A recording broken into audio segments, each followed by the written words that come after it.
Comic Book Savant, episode 478.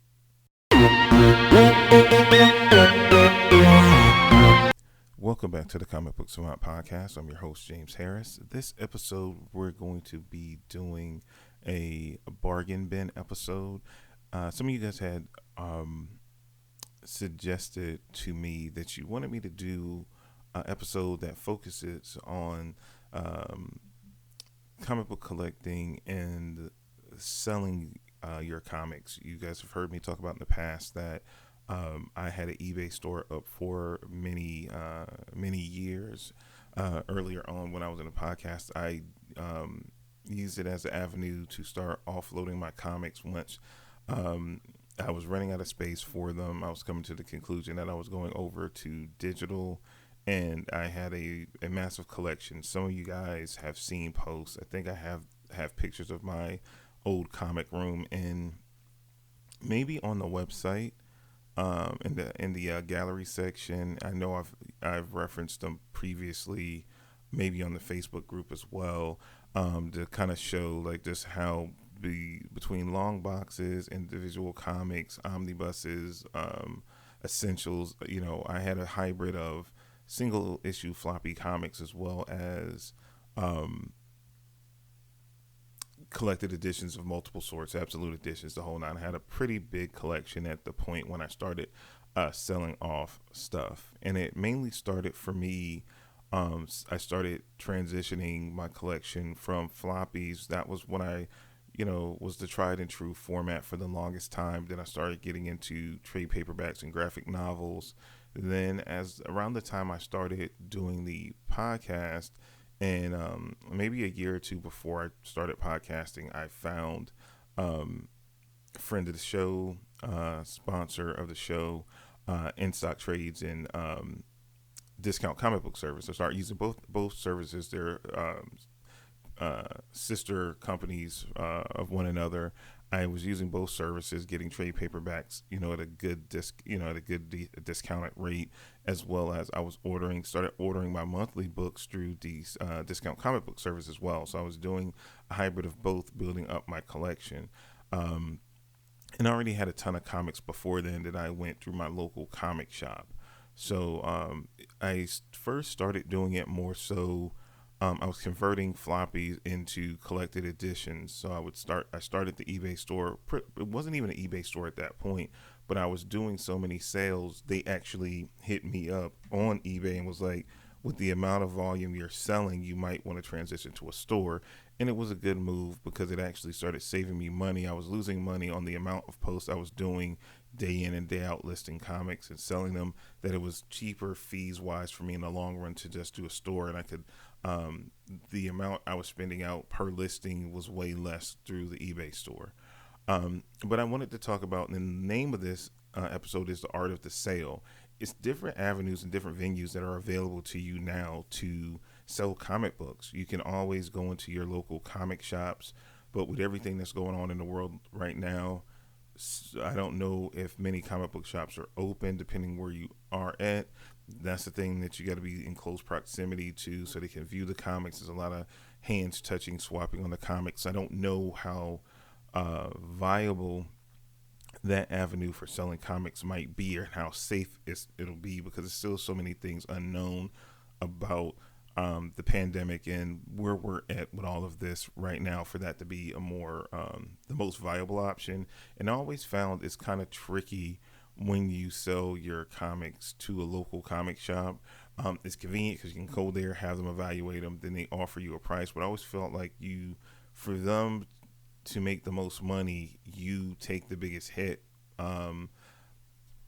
just on what you're going to get back on return on your collection. But if you wanted to get rid of something quick, or if you wanted, certain comic book shops did different things. Just from my experience, when I would have books that I would take in and get evaluated from a local comic shop, I always felt like I was being lowballed. And I mean, I guess that's a thing, because they need to make sure they can buy the collection, then make a profit off of the money they're spending out. Their margins are razor thin. We just did over on Serial at Midnight, we did a review of a documentary called my local comic shop. Is it my comic shop country or something like that? Can't remember off the top of my head. I'm totally blanking on it. But it was a really good my comic shop country. That's what it was. And it just goes to show you how like crazy and razor thin margins are in a comic shop. So they would have to lowball you for them to make any money because their margins just across the board of operation are so razor thin. So I wouldn't recommend that as the best or easiest option nowadays, just due to the pandemic and just due to the amount of money you'll get in return. Some do store credits where they'll offer you a fair amount back in store credit, but if you want cold hard cash that you want to buy, buy digital comics or do things like that, then it's very limiting. And it depends too if you want to make just straight money or you're just trying to transition out your collection from floppies to trades or from physical to digital. That also changes the perspective of how you flip and move your comics as well. Um, Also, another thing you have to consider, other options you have eBay, which I'm going to go into a little bit more detail and talk about eBay in a moment.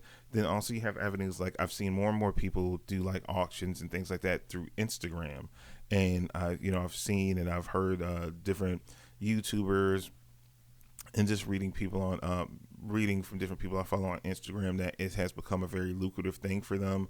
I don't know all the inner workings on how that works. It's more like raffles. They post pictures of the books, things of that nature. Again, I never used Instagram as a tool to sell comics. My primary method when I was offloading my collection was eBay. So I can go in more detail about that. Then there's other sites and apps like Macari that I've heard, and I've heard some things about that people use that as well to sell comics. Again, I'm not versed in those, but I'm just throwing those out there. As those might be other avenues you want to look into and research when you want to think about selling your collection. For me, like I said, I never really did it to make money. At first, again, it was to transition my collection from floppies to collected editions. Then later, when I decided to go digital, I didn't even do it to make money. I did it as a just as an avenue to get rid of my comics and then lean into digital. And I start, basically reacquiring the must-haves out of my collection that I had sold physically in the digital form, and that's primarily where that money went, and also actually into the podcast. My store was branded, and it was a part promotion for the podcast. Even if people didn't know about the podcast, I had flyers that I would insert in every order. But then I got a lot of support from listeners in the community that wanted to read books that I had recommended and I talked about on the show, and people would always email me. And I would talk about, hey, I got an eBay store. Then I got a lot of support from community that just wanted to support the show, and they would buy books that I talked about on the show from me later. And and like I said, I didn't break the bank and make a ton of money. I had some really good, books that I did make a good amount of money on. But again, in that it was going back into the show, it was going, into rebuying those books in digital form. So I feel like it was a break even. It was good for quite a while, and I was ordering quite a bit through DCBS. So again, I was constantly flipping books, and I constantly, it was very lucrative, I have to say. But it was a lot of work that went into it also, because it was things like, you have to make the listings, and if you're unfamiliar with eBay, the listings, it's a lot that you have to know about the books. You could have, I think, like 50 to 100 listings, depending on the size of your store. I think, if I remember correctly, because this has been a few years ago since I last had before I closed my eBay store. I think what I paid, a flat fee that I paid for the store was about $20 a month. I think I had a store where I could post up to maybe 100 items. It was either 50 or 100 items within that. And I tried to keep the stock. I would at least keep 50 listings posted at any given time on there. And I sold because I had a lot of floppy issues, and at the time I was getting a lot of I was getting all my monthly books through Discount Comic Book Service. So I would have, if it was a mini series or a short run of a book, I would do those in bundles, and I would bundle those. Everything was bagged and boarded. I didn't have anything CG, graded or in slabs or anything like that. This is just because, again, I don't get into that side of the speculation market. So it was just the plain comic books bundled up, bagged and boarded. I would lay them out, take pictures of the books, make sure you could clearly see the books and that they were bagged and boarded, that they were in good shape. The trades, similar things. Made sure I took multiple pictures, not just one picture, so they can clearly see the books. Do good descriptions. Work out your shipping methods. Most of the time, I had a PayPal account set up, linked to it all, so payment was quick and easy, and I could turn around and get the books shipped out relatively quick. And I had envelopes. I had I think it was stamps.com at the time. I had metered mail, so I could print a label out quick, put it on a package, get a package out, and I was constantly shipping out anywhere from 5 to 10 packages a day, every day for the most part, for the bulk of the time that I had my eBay store up. And when I had the comic books on my eBay store up, I think that ran for about 5 or 6 years, where I was selling pretty consistently, selling comics off. I shipped comics all over the world. At times it could get hectic, especially when you start shipping stuff internationally, and you would have to do customs documents for books going into other countries. It got it was a lot that I had to learn on the fly, but again, it was lucrative. I was offloading my collection relatively quickly, which was awesome. Again, I never thought it was not anything I would think that was going to be such a lucrative business venture.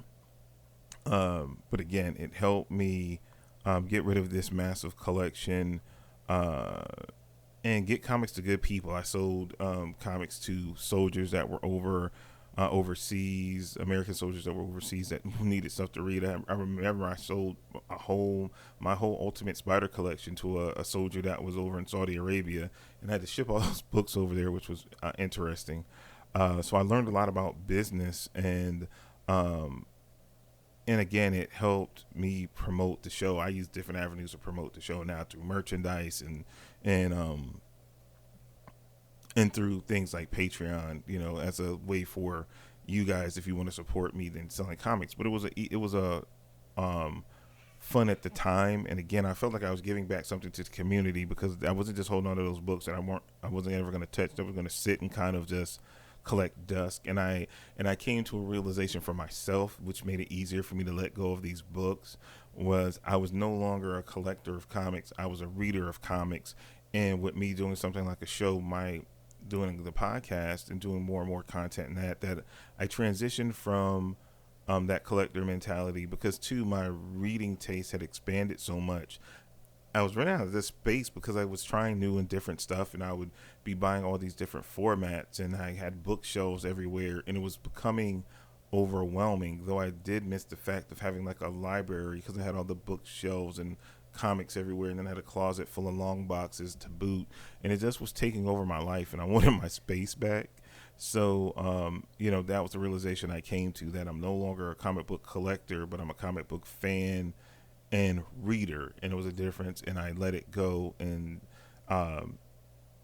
enjoyed the experience of selling and giving comics to other people that were just coming into the hobby, through maybe finding the podcast and, hey, I want to read some of this stuff that you're recommending, and here, I was passing it on, and I was giving it to people that were truly wanting it.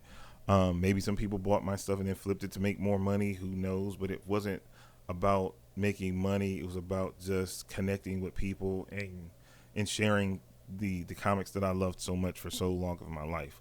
So again, there's a lot of different avenues to go out there, and there might be some I don't have listed here. These are just some of that I've seen firsthand, and people have mentioned to me that are ways you can go about it. If you want to do something through eBay, I would say if you don't have like a PayPal account set up, I would set that up, link it to my eBay account, then see about opening up a store. I don't know what the rates are on that now. Like I said, for that whole time frame I ran my store, like I said, I had like the entry level first tier store you can have, and it was about $20 a month. And I use that for the duration of my time that I had my store. And like I said, I've sold, I don't know, I have like 800 and something. Let me look on eBay right now. I haven't been on eBay because I really don't sell much on eBay. The odds and ends that I have now, but I no longer, like I said, I got rid of the store. Oh shit, a long time ago at this point. So let's see. So I think I sold.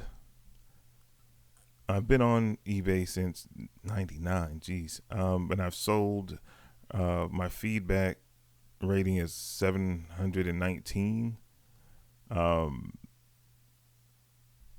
yeah, so I've had a lot of transactions. I have more transactions than that. I think that maybe they start falling off after a while. But yeah, I've sold quite a bit over the years on there. I'm trying to find out. Can I see how many sales I've had on there? But somewhere around or close to 1,000 at this point. I've sold a lot of merchandise on here, like I said, and I shipped all over the country and world. I've shipped to Australia. I've shipped to Africa. Yeah, I've shipped a lot of places, and it gets tricky. But like I said, in setting up your store, make sure you have a PayPal account. Make sure you link it to your eBay account. Make sure you get some kind of shipping situation and process, be it like with UPS or FedEx, or depending on how much you want to spend out. There's other things you want to consider as well. Far as do you want to set up accounts with them? Do you already have accounts with them? Do you how far as setting fair prices? Also, make sure if you're going to get into it and you have a bunch of comics that you want to sell, that you have things in place, like you have plenty of envelopes. If you have a printer, make sure you have plenty of ink and you have adhesive labels, because that will make things so much easier than you having to hand write out envelopes. You can just line this stuff up and again have it mass produced, where you can get out that merchandise quickly, especially if they're paying you immediately. You're getting that payment on eBay, that you can flip that order out in a day or two and get that out in the mail to them, and learn about what shipping options are available to you that are most cost effective. Far as when you're selling this stuff, do you want to offer free shipping, or if you want to build in shipping costs into your eBay listing? Those are all things you need to consider going in, and it can be a lot. So those are things that you want to research and consider. But I feel like once you find your sweet spot on all those things and the prices you're offering, you can list them. I don't even know what the temperature is on selling comics on eBay now. Like I said, when the time I closed the store, I was pretty much at the end of my collection, and what I had left was not anything that most people were trying to buy. I listed certain stuff. I ended up donating some to some schools and some young students that just wanted comics, because I was moving and I didn't want to lug a bunch of single issues and long boxes with me. So I literally, the last couple of hundred comics I just gave away to people. But anything of value that people would want that I could sell, my store sales started slowing down in my store considerably. But again, I had a full 6 or so year run where I was selling like crazy. And then eventually it started, tapering off some. So that's one thing too. So you would have to gauge the temperature by researching Instagram for comics, eBay for comics, Mercari as well. Again, I'm not familiar with those avenues and what it takes, but just do your research and be diligent about researching it before you start any course of action to figure out if it is a viable avenue for you to sell books. But I hope this information was helpful. Again, this is a topic that you guys wanted me to kind of cover. So I just wanted to share a little bit I know about that range, or this topic, about the art of the sale. And like I said, presentation is everything. And I'll say, no matter how you sell things, presentation is everything. You have great cameras on our phones. I took a lot of camera photos. I think for a while I did have an older digital camera I used to take pictures. Then it broke down on me, so I just switched over to my iPhone and used it to take pictures. Um, Pretty much now it's the only camera I have. And it took good pictures, and I took anywhere from like um, 2 to 3, sometimes 4 pictures, and pick the best ones and make sure you edit them. Trim any unwanted, stuff in the background or around, and try to stage them. Try to make them look nice as possible when you're taking the pictures, because that's what's really going to sell. If you're using something like eBay or Instagram and Macari, pictures are going to be very important. So make sure you stage your books up, make them look nice, make sure they're clear and they can be seen clear, so people can kind of see what condition they're in, and make sure if you have them bagged and boarded, you say so. So the presentation and the descriptions are the two most important things. Don't leave anything out about the condition, the shape of the books. And all those kind of things, because it is super important. And what printing, if it's a second printing, all those things play into how valuable a book may be, or how coveted it may be, and how much money you can sell it for. So just make sure you do your research. But that's all I have for you guys for this episode. I hope you enjoyed. I will be doing another bargain bin episode probably next month sometime. I'm trying to keep these out consistently in a rotation. I'm still trying to figure out what the next next topic, but this one was a recommended when I was getting questions from you guys talk about selling, and you guys remembered hearing me talk about the fact that I had an eBay store. You can also follow me, as always. You can follow me on social media at Twitter or Instagram at Comic Book Savant. You can also go to the website, which is comicbooksavant.com. Also, again, like I stated earlier, if you want to support the content that I create, you can find it over at patreon.com/Comic Book Savant. For as little as $1 a month, you can get access to the Patreon exclusive podcast feed. I do a whole another feed there called Comic Book Savant Extra. So it's a whole backlog of episodes there now that you can check out for as little as $1 a month. And I have different tiers ranging from $1 to, at the highest tier, $7. And we'll have different levels of bonuses and things you unlock depending on what tier you're on. So definitely, if you have a moment, check all that out. I hope you guys are staying safe out there. I know that I'm trying my best to. Until next time, you guys stay safe, and I will talk to you soon. Until then, take care.